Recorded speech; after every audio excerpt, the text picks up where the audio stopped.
Roads, railways and bridges, the changing face of East Africa's cities. In East Africa's major cities, the skyline is changing. From the aging buildings, potholed roads, and chaotic transport system, a new order is emerging. New skyscrapers have sprouted and big-ticket transport infrastructure networks are in the works. In this video, we're going to be looking at how the developments of roads, railways and bridges are changing the face of the most East African cities. First, if you're new here, welcome. Be sure to subscribe and turn on notifications so you don't miss out on any of our videos. Let's begin with Nairobi. In Nairobi, East Africa's business and financial hub, a tall 27-kilometer expressway has been launched, giving hope to commuters who have had to endure 3-hour drives on the stretch, instead of just 15 minutes. The Nairobi Expressway from Mulongo in Machakos County through the Jomo Kenyatta International Airport to the city's westland suburb comes with the promise of easing congestion on the city roads. It is estimated that commuters in Nairobi lose at least $155 million annually in traffic jams. The highway will reduce the rampant traffic jams that are often witnessed on our roads, said President Uhuru Kenyatta. This is one of the retiring president's pet infrastructure projects and part of his legacy. But then it does not come cheap. Users are paying tolls as high as $15.65 and as low as $1.04.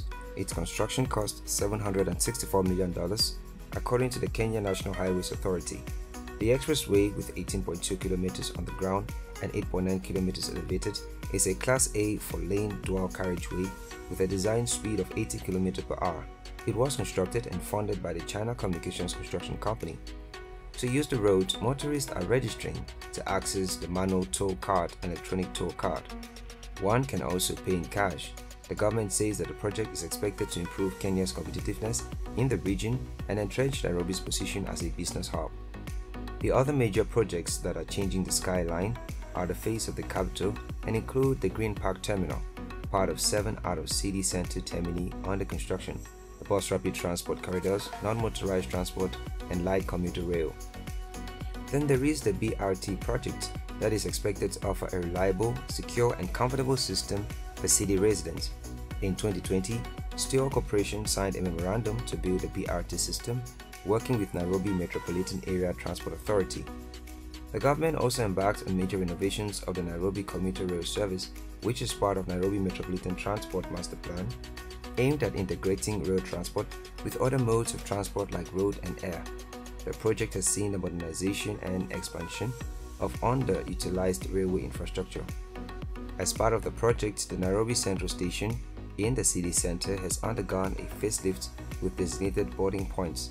The Nairobi Metropolitan Services, which was created by the Uhuru Kenyatta administration and put under Military General Mohammed Badi, has been instrumental in changing the face of the city. The Case of Mombasa. In Mombasa, Kenya's second-largest city and the gateway to East and Central Africa, the government has prioritized the Mombasa Port Development Project, allocating $69 million this financial year. The project features a free port and special economic zone, a second container terminal, roads and upgraded rail. To ensure free movement of cargo from Mombasa to Uganda, Rwanda, South Sudan, Burundi, Somalia, Kenya has invested $380 million in the Standard Gauge Railway to evacuate cargo to the Nairobi Inland Container Depot and Naivasha Container Depot. To connect to the Malaba border, the Metal Gauge Railway from Naivasha is being linked to the SGR. Then, to facilitate trucking, the government has invested more in roads and bridges to open up the port city. The projects include the 28-kilometer Dongo Kundu Highway connecting Miritini and Kwale County and 2 bridges costing $28 million. In the South Coast, a number of projects are playing a major role in boosting tourism. One is Liwatoni Footbridge, which has improved ferry operations, motivating tour operators to resume their visits to the South Coast. The $16.3 million footbridge has reduced congestion and eased human and vehicular movement across the Likoni Channel, which serves about 350,000 passengers and 7,000 vehicles daily. The Case of Dar es Salaam. In Tanzania, the Indian Ocean port city of Dar es Salaam remains the commercial hub and the main focus of urban infrastructure expansion. In the past decade, the sprawling metropolis has registered rapid changes to its skyline. City planners also appear to be struggling to keep up with the pace of transformation, even with the help of a comprehensive Dar es Salaam master plan that was adopted with an initial timeline of 2012 to 2032 and later reset to 2016 to 2036. Key developments in recent years include flyovers and bridges linking downtown to upmarket suburbs such as Kigamboni, Oyster Bay, and Masaki. The projects were initiated by late John Magufuli to ease traffic congestion. The Fungali overpass was commissioned in 2017 to sort out traffic snarl-ups on the main road to and from the Julius Nyerere International Airport.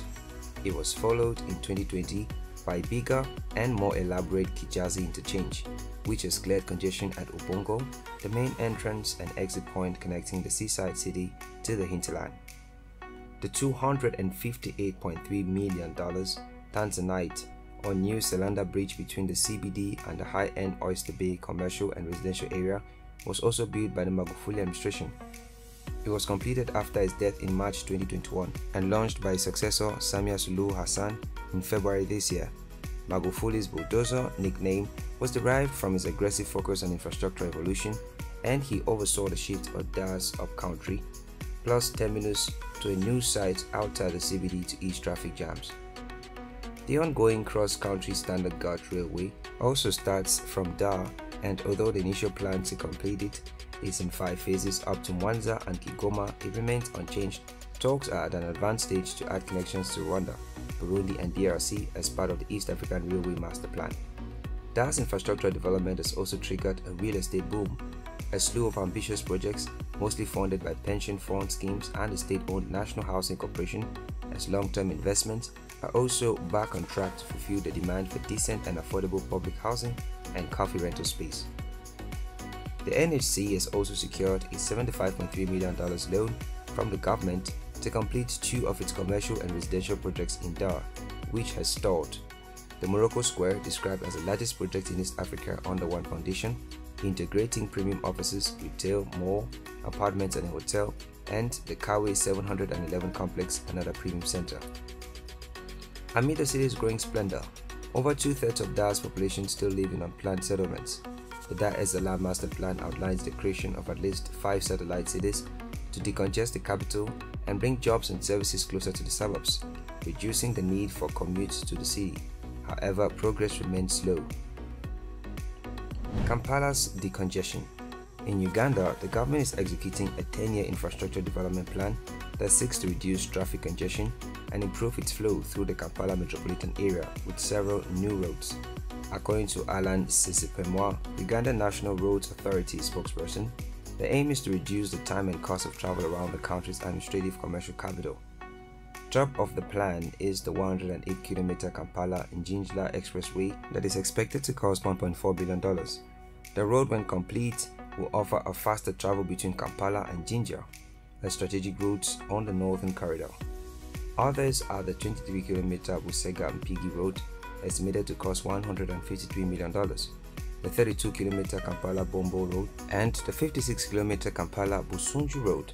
The government is expected to roll out an expressway development program which will focus on other parts of the country with high traffic, such as Malaba and Mbarara. Uganda started collecting toll on its roads this year, starting with the Kampala-Entebbe Expressway, a quicker way to the country's only international airport. According to the country's Minister of Works and Transport, Jen Katumba Wamala, all major expressways will be tolled. Before rolling out the road tolling, UNRA had projected that it would handle about 13,000 vehicles monthly, but more than 30,000 vehicles use it. According to UNRA, a week after launch, the expressway generated over $70,000, which will be used to maintain the road and repay the $350 million loan from the Exim Bank of China used for its construction. Motorists now pay between $1.4 and $5 depending on the vehicle size. Rwanda's infrastructure juggernaut. In Rwanda, the government has launched Phase 2 of the Rwanda Urban Development Project, an infrastructure juggernaut expected to connect Kigali with 6 other cities and sort out unplanned settlements and flooding. The city targets asphalt roads, pedestrian walkways, stormwater drains, street lighting and bus stops in the plan funded by the government, the World Bank and the other development partners at a cost of $175.45 million. Thanks for watching, and this concludes our coverage of how the developments of road, railways and bridges are changing the face of most East African cities. If you enjoyed the video, please like, comment and also share it with your friends.